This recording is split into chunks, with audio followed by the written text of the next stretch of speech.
Continuing mobile education for emergency medical services providers. This is End of Life Issues, Episode 4, EMS and Caregiver Stress. At the end of this episode, you should recognize that long-term caregivers may experience stress, describe some of the adverse consequences of stress experienced by long-term care providers, and understand the ways EMS providers can aid long-term caregivers as well as the patient. I was the primary, both my parents, my mother had metastatic lung cancer, and basically she, from the time of diagnosis to the time she passed, it was about 9 months.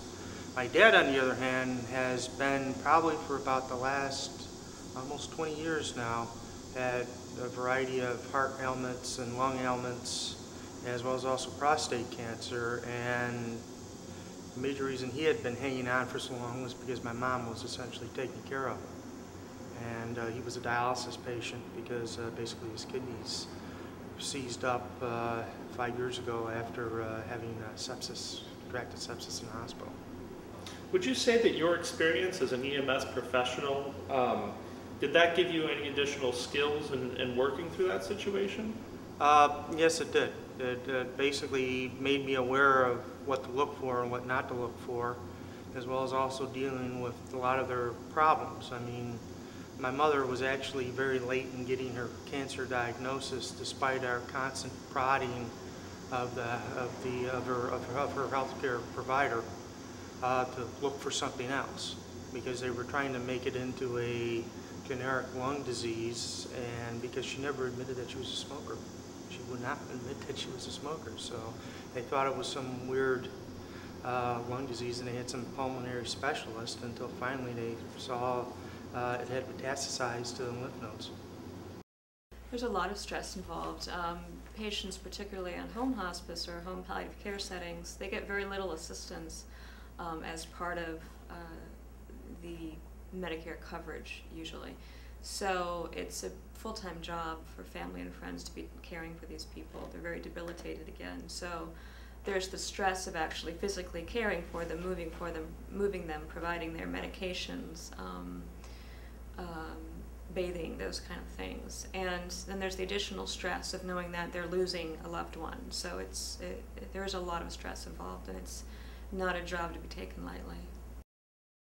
Biggest problem was, especially when I ended up being a primary caregiver, was the fact that I had to be careful on when I could travel.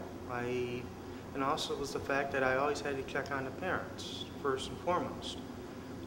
We got into a routine where that if everything was, happy, and everybody wasn't going through any additional strains, I could, basically we had Sunday as family day. So I would go in and do all kinds of things around the house. The other problem that I had with my parents was they didn't want to be a bother. So they very much tried to not actually have to have me come over so often. And that actually was perhaps the biggest stressor, because I had to go over there more often just to check on them, because they never would tell me when they needed help. Caregivers experience stress due to the emotional trauma of taking care of a dying or chronically ill loved one, the disruption of career and family life, being on call 24/7, and only having limited relief and availability of secondary resources. Towards the end of my dad, this was after my mom died last September of '07. My dad died in February of '08, and right after Christmas, it was actually 2 days after Christmas, he basically passed out, went unconscious in my arms, climbing the stairs. And essentially was totally unresponsive, and I had to call 911. And I, went through the 911 process, and what I was trying to get the call takers to do and say, this is who I am, this is what I need.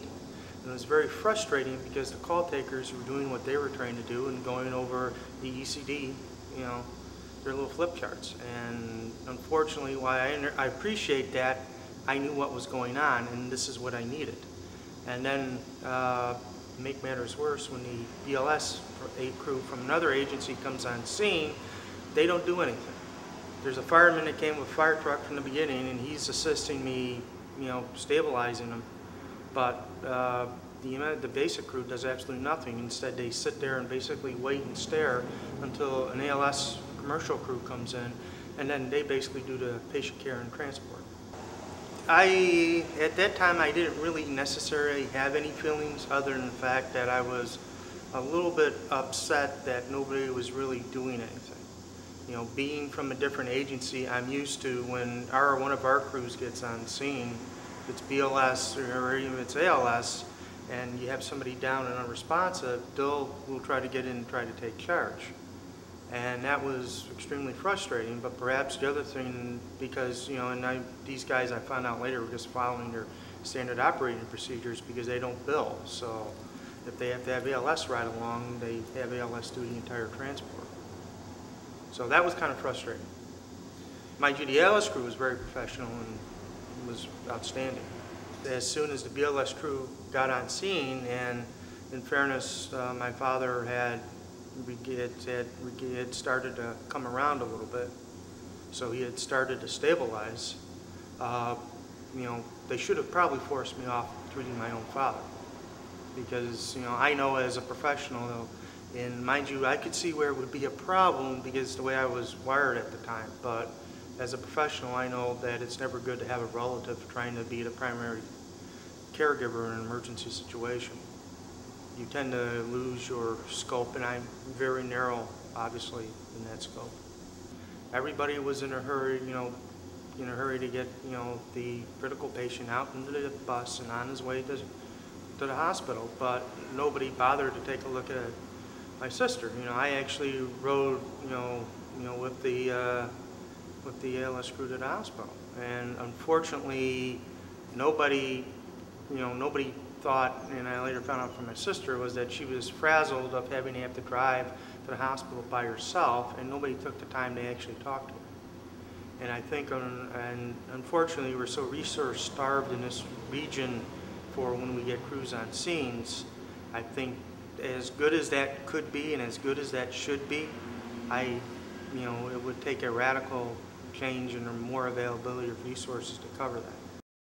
EMS providers can care for the caregiver by observing the caregiver to identify areas where they may need additional help, working with receiving EDs and their social service staff to coordinate resources, and taking time to listen to the primary caregiver.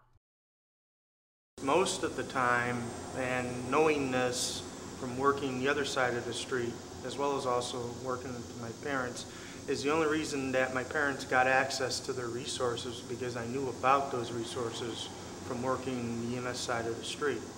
And most people, unfortunately, don't know what's available out there. And I think that especially when crews get on scene and stuff, I mean, if they actually have a chance to spend some time with the patient, pointing them in the right direction where they can get resources is a good thing. And quite frankly, most of the time, the only way people actually get uptake into a lot of resources is because the crews take them to the hospital and they pull the triage nurse aside and say, these people really need a visit by social work. And then at that point, they actually start getting into the system. But unfortunately, by that time, it's a little bit too late.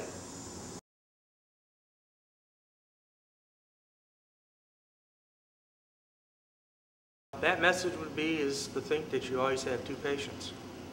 You have the patient that is critically ill and actually needs your service, but then you also have the patient from a psychological standpoint that's trying to take care of those people.